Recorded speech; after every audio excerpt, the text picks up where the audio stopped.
নমস্কার সবাইকে। আমরা প্রত্যেকেই জানি ইনকাম ট্যাক্স সময়ে সময়ে বেশ কিছু পরিবর্তন তার নিয়মের মধ্যে আনতে থাকে। তা ইনকাম ট্যাক্স রিসেন্টলি বেশ কিছু পরিবর্তন এনেছে, তার মধ্যে একটি বিষয় নিয়ে আজকে আলোচনা করব আমরা, সেটা হলো টিডিএস অন রেন্ট। তা এই যে পরিবর্তনটি আসলো, এই পরিবর্তনের ফলে আমাদের লাইফে কি ধরনের এফেক্ট ফেলবে, আমাদের কি ধরনের অ্যাকাউন্টস মেনটেন করতে হবে, কাদের কাদের করতে হবে, কত টাকা পেমেন্ট করতে হবে গভর্নমেন্টকে, বিশদে এই সাবজেক্ট নিয়ে আলোচনা করব। তাহলে বন্ধুরা শুরু করা যাক আজকের ভিডিও শুরু করার আগে 10 সেকেন্ড আপনাদের কাছে নেব। আপনারা যারা আমাদের ভিডিও দেখছেন তাদের মধ্যে খুব অল্প সংখ্যক মানুষই আছেন যারা আমাদের চ্যানেল সাবস্ক্রাইব করেছেন। তা আপনাদের যদি আমাদের কন্টেন্ট ভালো লাগে তাহলে অবশ্যই রিকোয়েস্ট করব চ্যানেলটি সাবস্ক্রাইব করে নিতে। এটা আপনাদের কাছে ফ্রি, কিন্তু আমাদের মোটিভেশন বাড়াতে এটা খুবই সাহায্য করে। তাহলে যাওয়া যাক ভিডিওর পরবর্তী অংশে।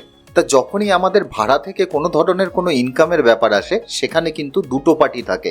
এক নম্বর হলো বাড়িওয়ালা অর্থাৎ ল্যান্ডলর্ড, 2 নম্বর হলো যিনি ভাড়া থাকেন অর্থাৎ টেনেন্ট। এখন আমরা দুজনেরই দিক থেকে দেখব যে ইনকাম ট্যাক্সে তাদের কিভাবে তাদের ইনকাম ট্যাক্স ফাইল করতে হবে এবং কি কি পরিবর্তন ইনকাম ট্যাক্সের মধ্যে এসেছে। তা প্রথমে চলে আসি ল্যান্ডলর্ডের ক্ষেত্রে অর্থাৎ বাড়িওয়ালার ক্ষেত্রে।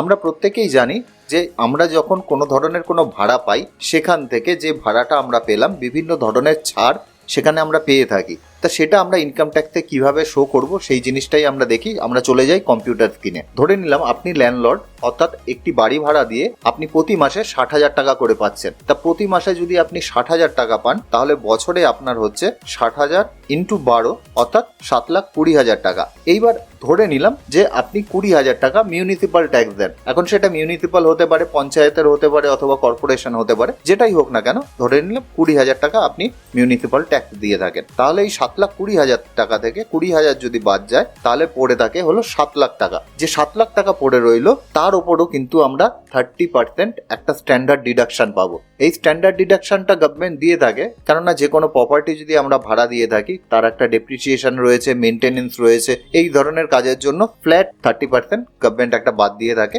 তাহলে আমরা 7 লাখ টাকা থেকে 30% যদি বাদ দিয়ে দিই 30%, তাহলে সেটা হচ্ছে 2,10,000 টাকা। এবার আমি ধরে নিলাম ওই প্রপার্টিটি কেনার জন্য আপনি একটা হাউস বিল্ডিং লোন নিয়েছিলেন, এবং সেই লোন নেওয়ার জন্য সেই লোনের যে ইন্টারেস্ট আপনি পেমেন্ট করছেন, সেই ইন্টারেস্টও কিন্তু এখান থেকে আপনি বাদ পাবেন। ধরে নিলাম আপনি বছরে 1.5 লাখ টাকা ইন্টারেস্ট বাবদ পেমেন্ট করেন। আসল পোর্শন যেটা পেমেন্ট করেন সেটা কিন্তু এর মধ্যে ঢুকবে না। ইএমআই এর থেকে যেই অংশটুকু ইন্টারেস্টে যাচ্ছে সেটাই কিন্তু এর মধ্যে ঢুকবে। আপনার যদি জানা না থাকে তাহলে ব্যাংকের কাছে গিয়ে যদি বলেন যে আপনার হাউস বিল্ডিং লোনের একটা ব্রেকআপ দিতে, তাহলে কিন্তু ব্যাংক আপনাকে ইজিলি দিয়ে দেবে, অথবা আপনি অনলাইন থেকেও বের করে নিতে পারেন। ধরে নিলাম 1.5 লাখ টাকা আপনি ইন্টারেস্ট বাবদ পেমেন্ট করেছেন। তাহলে এখন আপনার এই 7 লাখ থেকে 2,10,000 আর 1.5 লাখ বাদ দেওয়ার পর 3,40,000 টাকার উপর আপনাকে ট্যাক্স পেমেন্ট করতে হবে। এটা হলো ল্যান্ডলর্ডের দিক থেকে আমাদের কি করতে হবে সেই জিনিসটা। এইবার চলে আসি টেনেন্টের দিক থেকে আমাদের কি করতে হবে। এবার গভর্নমেন্ট বলছে 194 এর আইবি সেকশনে যে কোনো টেনেন্ট যদি দেখা যায় যে মাস গেলে 50,000 টাকার বেশি ভাড়া দেন, তাহলে সেই টাকার উপর তাকে টিডিএস কেটে তারপরে ল্যান্ডলর্ডকে বাকি টাকা ফেরত দিতে হবে। একটা উদাহরণ দিয়ে আপনাদেরকে বোঝাই। ধরে নিলাম আপনি কোনো জায়গায় ভাড়া থাকেন এবং ভাড়া থাকার জন্য আপনি 50,000 টাকা বাড়ি ভাড়া দেন। তাহলে আপনাকে গভর্নমেন্ট বলছে যে ওই 50,000 টাকা থেকে 5%, এতদিন 5% ছিল, পরিবর্তন হয়ে কি এসছে আমি সামনে বলছি, ওই 50,000 টাকা থেকে 5% আপনাকে কেটে রাখতে হবে। অর্থাৎ 50,000-এর 5% করলে 2,500 টাকা হচ্ছে, কেটে ওটা গভর্নমেন্টের ঘরে জমা করতে হবে। এটা ছিল এতদিনকার পর্যন্ত নিয়ম। এখন পরিবর্তন হয়ে যে গভর্নমেন্ট যে রুলটা করেছে যে এতদিন 5% আপনি টিডিএস কাটছিলেন, কিন্তু সেপ্টেম্বর পর্যন্ত আপনি 5%ই কাটুন। সেপ্টেম্বরের পরে যে অক্টোবর মাস পড়েছে, এখন থেকে আপনি 5%-এর বদলে 2% টিডিএস কাটতে পারেন। তাহলে আমরা প্রথমে দেখে নিই যে কোন কোন প্রপার্টির উপর এই টিডিএস কাটা যায়। এখানে কিন্তু প্রপার্টি বলতে যে জিনিসটা বলছে সেটা হলো ল্যান্ড,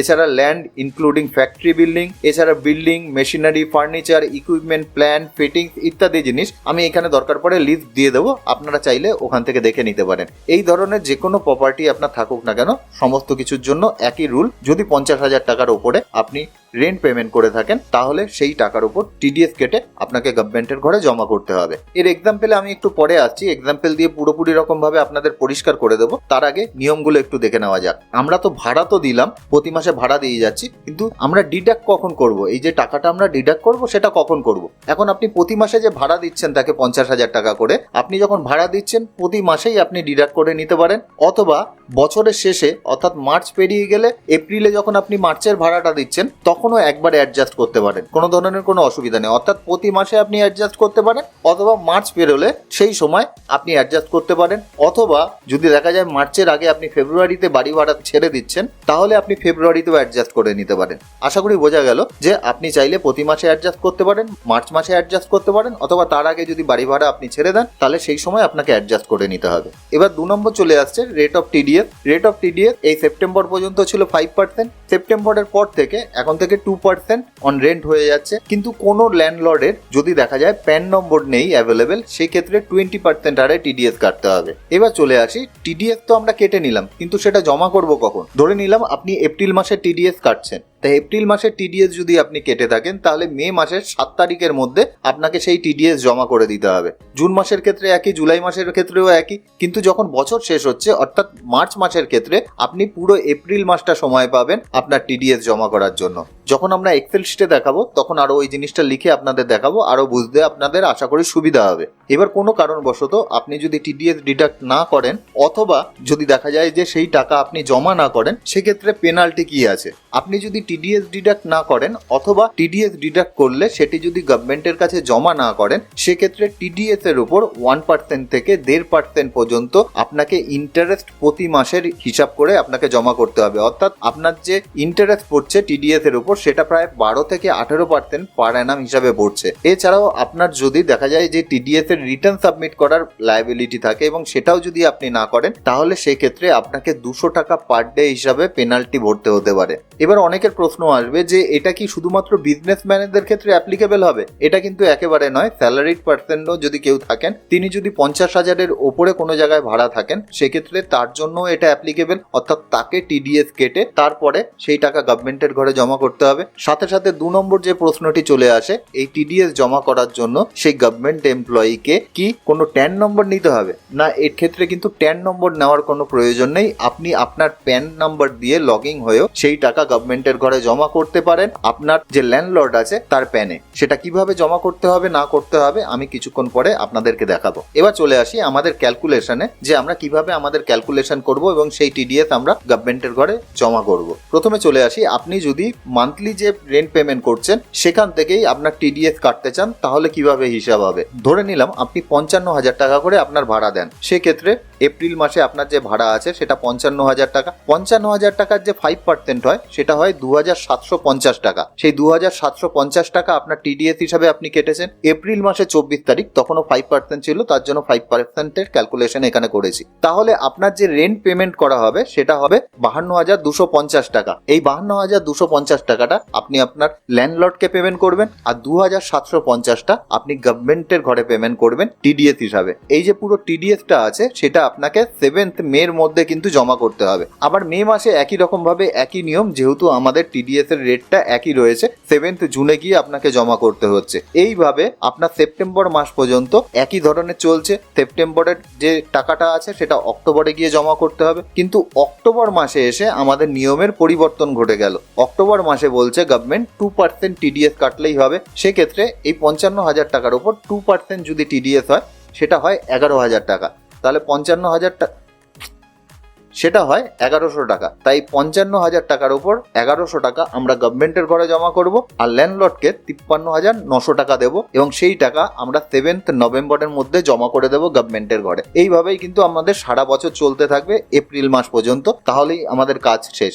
এবার আপনার যদি কোনো কারণবশত মনে হয় এই যে পুরো প্রসেসটা আছে আপনাকে অনেক বেশি হেডেক দিচ্ছে, কেননা প্রতি মাসে সেই টিডিএস কাটা এবং জমা করা অনেকটাই বেশি হেডেক অনেকের ক্ষেত্রে হতে পারে, সেক্ষেত্রে আপনি ইয়ারলি বেসিসেও যেতে পারেন। সেক্ষেত্রে আপনাকে একটাই কাজ করতে হবে যে আপনি প্রথম মাসে দেখলেন এপ্রিল মাসে আপনি পুরো টাকা ল্যান্ডলর্ডকে দিয়ে দিলেন, মে মাস, জুন মাস, জুলাই মাসে সমস্ত মাসে আপনি কিন্তু পুরো টাকা আপনার ল্যান্ডলর্ডকে দিয়ে দিলেন। এবার মার্চ মাস যখন আসলো তখন আপনাকে কিন্তু ক্যালকুলেশন করতে হবে আপনি আপনার ল্যান্ডলর্ডকে কত টাকা দেবেন আর কত টাকা আপনি টিডিএস বাবদ কাটবেন। এক্ষেত্রে আমাদের যে ক্যালকুলেশনটি আছে সেটি হলো, যেহেতু আমরা 55,000 টাকা করে ভাড়া দিচ্ছিলাম অর্থাৎ বছরে 6,60,000 টাকা, এর 50% যেহেতু সেপ্টেম্বর মাস পর্যন্ত 6 মাসে 50% 3,30,000 টাকার উপর আমরা 5% টিডিএস কেটেছি, প্লাস 3,30,000 উপর আমরা 2% টিডিএস কেটে দিয়ে আমরা ক্যালকুলেশন করেছি, করে আমরা দেখতে পাচ্ছি এটা 23,100 টাকা হচ্ছে। এই 23,100 টাকা আমাদের গভর্নমেন্টের ঘরে 30শে এপ্রিল